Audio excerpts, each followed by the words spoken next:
కొన్ని సంవత్సరాల క్రితం ముంబైలోని బోరివలిలో ఒక 8 ఏళ్ల కుర్రాడు కలగన్నాడు. అయితే వాళ్ళ అమ్మా నాన్న ఆర్థిక పరిస్థితి అంత గొప్పగా లేకపోవడంతో తాతగారి దగ్గర పెంపకానికి పంపించేశారట. క్రికెట్ అంటే పిచ్చి వ్యామోహం పెరిగిపోయింది కుర్రాడికి. ఎంతంటే ఒకరోజు తన స్కూల్ డుమ్మా కొట్టేసి దగ్గరలో క్రికెట్ గ్రౌండ్ ఇనాగ్రేషన్కి వెళ్ళిపోయాడు. వీరేందర్ సెహ్వాగ్ వస్తున్నాడని తెలిసి ఎవరో తీసిన ఫోటోలో బ్యాక్గ్రౌండ్ లో కనిపిస్తే నెక్స్ట్ డే పొద్దున ప్రిన్సిపల్ చూసి నానా చివాట్లు పెట్టారట. తర్వాత కోచింగ్ క్యాంప్ జాయిన్ అయ్యాడు.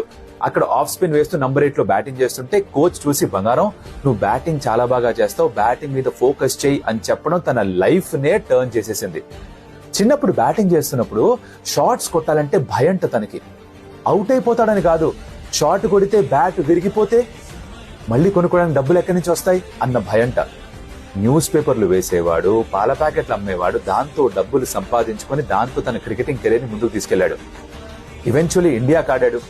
కొన్ని సార్లు డ్రాప్ అయ్యాడు, కొన్నిసార్లు మళ్ళీ కమ్బ్యాక్ చేశాడు. ఈవెన్చువల్ గా ఒక ఓపెనర్ గా మారాడు, గోల్డెన్ రన్ స్కోర్ చేశాడు, గోల్డెన్ టైటిల్స్ గెలిచాడు, ప్రపంచ వ్యాప్తంగా పెద్ద పేరు సంపాదించున్నాడు, కెప్టెన్ గా మారాడు, వరల్డ్ కప్ కూడా గెలిపించాడు.